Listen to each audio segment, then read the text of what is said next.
ଶିଶୁଙ୍କ ପାଇଁ ଦିନଟିଏ ଓଡ଼ିଶା ସରକାରଙ୍କର ଶିଶୁ ସୁରକ୍ଷା କ୍ଷେତ୍ରରେ ଏକ ସୁଦୃଢ଼ ପଦକ୍ଷେପ, ଗୋଟେ ମାଇଲ ଖୁଣ୍ଟ କହିଲେ ଅତ୍ୟୁକ୍ତି ହେବ ନାହିଁ। ତେବେ ଏହି ଶିଶୁଙ୍କ ପାଇଁ ଦିନଟିଏ କ'ଣ, ଏଥିରେ କ'ଣ କ'ଣ ସବୁ କାର୍ଯ୍ୟକ୍ରମ କରାଯିବାର ପ୍ରାବଧାନ ରହିଛି, ଏହା ପଛରେ କ'ଣ ସବୁ ପୃଷ୍ଠଭୂମି ରହିଛି, କ'ଣ ସବୁ ଷ୍ଟୋରି ରହିଛି, ସେ ସମ୍ପର୍କରେ ଆଜି ଆମେ ଆଲୋଚନା କରିବା। ଆମ ସହିତ ଯୋଡ଼ି ହୋଇ ରୁହନ୍ତୁ, ସବସ୍କ୍ରାଇବ କରନ୍ତୁ ଏବଂ ସେୟାର କରନ୍ତୁ। ଶିଶୁଙ୍କ ପାଇଁ ଦିନଟିଏ ସମ୍ପର୍କରେ ପ୍ରଥମ ଯୋଉ ଚିଠିଟି ମହିଳା ଓ ଶିଶୁ ବିକାଶ ବିଭାଗ ତରଫରୁ ଦିଆଗଲା ତାହା ଥିଲା 2021 ମସିହା ଜୁନ ମାସ 25 ତାରିଖରେ ଏବଂ ଏଥିରେ କୁହାଯାଇଛି ଯେ ପ୍ରତ୍ୟେକ ଜିଲ୍ଲା 3 ମାସରେ ଥରେ ଗୋଟିଏ ନିର୍ଦ୍ଦିଷ୍ଟ ଦିନକୁ ଶିଶୁଙ୍କ ପାଇଁ ଦିନଟିଏ ଭାବରେ ଘୋଷଣା କରିବେ ଏବଂ ଏହି ଦିନରେ ଶିଶୁ ସୁରକ୍ଷା ସମ୍ପର୍କିତ ଯେତିକି କମିଟି ରହିଛି ସେ ସବୁ କମିଟି ଗୋଟିଏ ଜାଗାରେ ବୈଠକ କରିବେ। ଜିଲ୍ଲାପାଳଙ୍କର ଅଧ୍ୟକ୍ଷତାରେ ବା ସହ ଅଧ୍ୟକ୍ଷତାରେ ଏସବୁ କମିଟି ଗୁଡ଼ିକ ରହିଥାଏ। ତେଣୁକରି ଗୋଟିଏ ଜାଗାରେ ସେମାନେ ବୈଠକ କରିବା ଦ୍ୱାରା ତାଙ୍କ ଭିତରେ ସମନ୍ୱୟର ପ୍ରତିଷ୍ଠା ହେବ ଏବଂ ଏହି କମିଟି ଗୁଡ଼ିକ କାର୍ଯ୍ୟକ୍ଷମ ହେବ। କଥା ହେଉଛି ଯେ ଏହି ଚିଠିକୁ ଆପଣ ଯଦି ଅନୁଧ୍ୟାନ କରିବେ ତାହେଲେ ଏକଥା ମଧ୍ୟ ଉଲ୍ଲେଖ କରାଯାଇଛି ଯେ ଆମ ଦେଶରେ ଆମ ରାଜ୍ୟରେ ବିଭିନ୍ନ ଆଇନ ଏବଂ ଯୋଜନା ଦ୍ୱାରା ଶିଶୁମାନଙ୍କର ସୁରକ୍ଷା ପାଇଁ ଅନେକ କମିଟି ଗଠନ କରାଯିବାର ପ୍ରାବଧାନ ରହିଛି, ଅନେକ ଟାସ୍କ ଫୋର୍ସ ଗଠନ କରାଯିବାର ପ୍ରାବଧାନ ରହିଛି।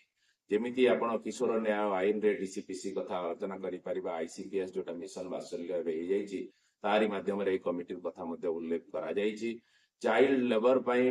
ଟାସ୍କ ଫୋର୍ସ କଥା କୁହାଯାଇଛି, ବାଲ୍ୟ ବିବାହ ନିଷେଧ ପାଇଁ ମଧ୍ୟ ଡିଷ୍ଟ୍ରିକ୍ଟ ଟାସ୍କ ଫୋର୍ସ କଥା କୁହାଯାଇଛି, ଚାଇଲ୍ଡ ହେଲ୍ପଲାଇନ ରେ ମଧ୍ୟ ଗୋଟେ ଆଡଭାଇଜରୀ କମିଟି କଥା କୁହାଯାଇଛି, ସେମିତି ଡ୍ରଗ୍ସ ଆଣ୍ଡ ସବଷ୍ଟାନ୍ସ ଆବ୍ୟୁଜ ପାଇଁ ମଧ୍ୟ କମିଟି କଥା କୁହାଯାଇଛି। ଏଭଳି ଭାବରେ ଆମର ଶିଶୁମାନଙ୍କର ଅଧିକାରର ସୁରକ୍ଷା ପାଇଁ ବିଶେଷ କରି ପ୍ରୋଟେକ୍ସନ ଇସ୍ୟୁଜକୁ ନେଇକରି ଅନେକ କମିଟି କଥା କୁହାଯାଇଛି। କିନ୍ତୁ ବିଭିନ୍ନ କାରଣବଶତଃ ଏଥିରେ ଯେହେତୁ ଜିଲ୍ଲାପାଳଙ୍କୁ ଅଧ୍ୟକ୍ଷତା କରିବାକୁ ପଡେ ବା ଜିଲ୍ଲା ପରିଷଦ ଅଧ୍ୟକ୍ଷଙ୍କୁ ଅଧ୍ୟକ୍ଷତା କରିବାକୁ ପଡେ, ସେମାନଙ୍କ ପାଖରେ ସମୟର ଅଭାବ ହଉ, ଇଚ୍ଛା ଆଗ୍ରହର ଅଭାବ ହଉ ବା ଗୁରୁତ୍ୱର ଅଭାବ ହଉ, ଏ କମିଟି ଗୁଡ଼ିକ ବସି ନଥାଏ ନିରନ୍ତର ଭାବରେ, ଆଲୋଚନା ନିରନ୍ତର ଭାବରେ ହେଇନଥାଏ। ଏହାକୁ ପରିଲକ୍ଷିତ କଲା ପରେ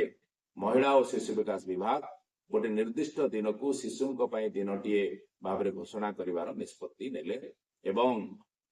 2021 ମସିହା ପରଠାରୁ ପ୍ରତ୍ୟେକ ଜିଲ୍ଲାକୁ ଏ ସମ୍ପର୍କରେ ନିର୍ଦ୍ଦେଶ ଦିଆଗଲା ଏବଂ ଏଥିରେ ଏଇ ଚିଠିରେ ଏହାକୁ ଏକ ମୋଷ୍ଟ ଇମ୍ପୋର୍ଟାଣ୍ଟ ଚିଠି ଭାବରେ ମଧ୍ୟ ଉଲ୍ଲେଖ କରାଯାଇଛି ଏବଂ ତାପରେ ପରେ ପ୍ରତ୍ୟେକ ଜିଲ୍ଲାରୁ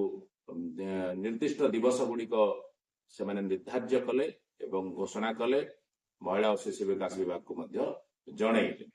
ଏହି ଦିବସରେ କିନ୍ତୁ ଦେଖାଗଲା ଅନେକ ଜାଗାରେ ଯେ ଏହାକୁ ଏକ ଶିଶୁ ଦିବସ ଭଳିଆ ଉତ୍ସବ ଆକାରରେ କିଏ ପାଳନ କଲେ ବା କୋଉଠି ଏହାକୁ ନେଇକିରି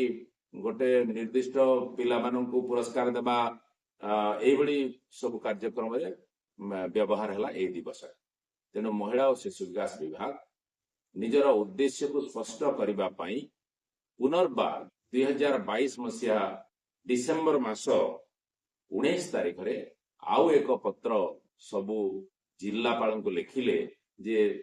ଏ ଡେ ଫର ଚିଲଡ୍ରେନ୍ ବା ଶିଶୁଙ୍କ ପାଇଁ ଏହି ନିର୍ଦ୍ଦିଷ୍ଟ ଦିବସରେ କ'ଣ ସବୁ କାର୍ଯ୍ୟକ୍ରମ କରାଯିବ। ଏଥିରେ ସାଧାରଣତଃ ପ୍ରଥମ ବୈଠକରେ ନିଆଯାଇଥିବା ନିଷ୍ପତ୍ତି ସମ୍ପର୍କରେ ବର୍ତ୍ତମାନର ସ୍ଥିତିକୁ ସମୀକ୍ଷା କରାଯିବ ଏବଂ ଆଗାମୀ 3 ମାସ ପାଇଁ ପ୍ରତ୍ୟେକ ଯୋଉ କମିଟି ଏଠି ଏକକାଳୀନ ବୈଠକ କରୁଛନ୍ତି ସେମାନଙ୍କର କାର୍ଯ୍ୟପନ୍ଥା ମଧ୍ୟ ସେମାନେ ଉପସ୍ଥାପିତ କରିବେ। ଏହି ଦୁଇଟାକୁ ପ୍ରମୁଖତାର ସହିତ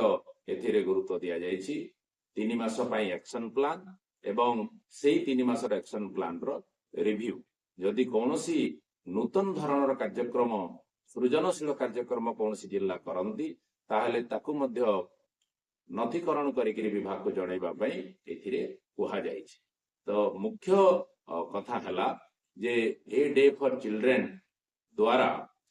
ଏତେ ଗୁଡ଼ାଏ କମିଟି ଏକକାଳୀନ ବୈଠକ କରି ପରସ୍ପର ଭିତରେ ସମନ୍ୱୟ ପ୍ରତିଷ୍ଠା କରିବେ ଏବଂ ନିରନ୍ତର ବୈଠକ ହେବାର ଗୋଟେ ସୁଯୋଗ ତିଆରି ହେବ या सहित केवल जिला स्तर में नुहे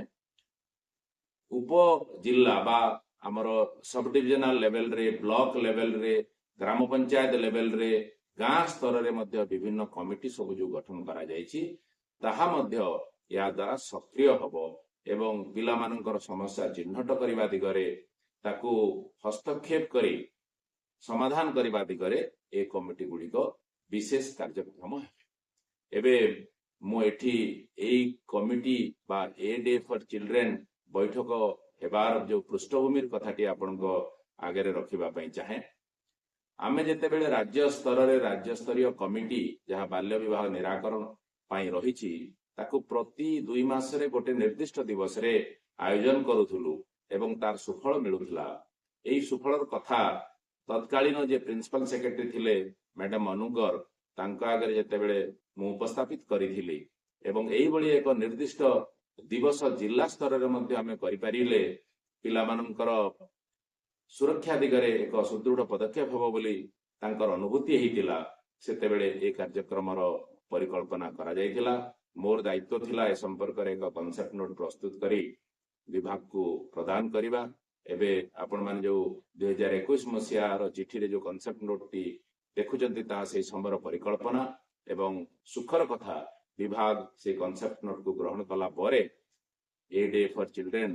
एक निर्दिष्ट दिवस 3 मास रे थरे पिलांक पई संरक्षित करिबा एवं से संपर्क रे अधिक आलोचना करिबा पई सुजोग सृष्टि करिबा रो जो परिकल्पना ता साकार हितिला अनेक जिल्ला रे हा भलो भाबरे काम करूची एबे भी अनेक जगह रे ए निर्दिष्ट दिवस रे सभा हेबार संभावना बेले बेले देखा जाउ नै तेणु विभाग आउ थरे तत्परता देखैले यह अधिक सुदृढ़ हबो एवं पिला माननकु सुरक्षित करबा दिगरे यह दृढ़ साब्यस्त हबो आज पे एतिकी नमस्कार।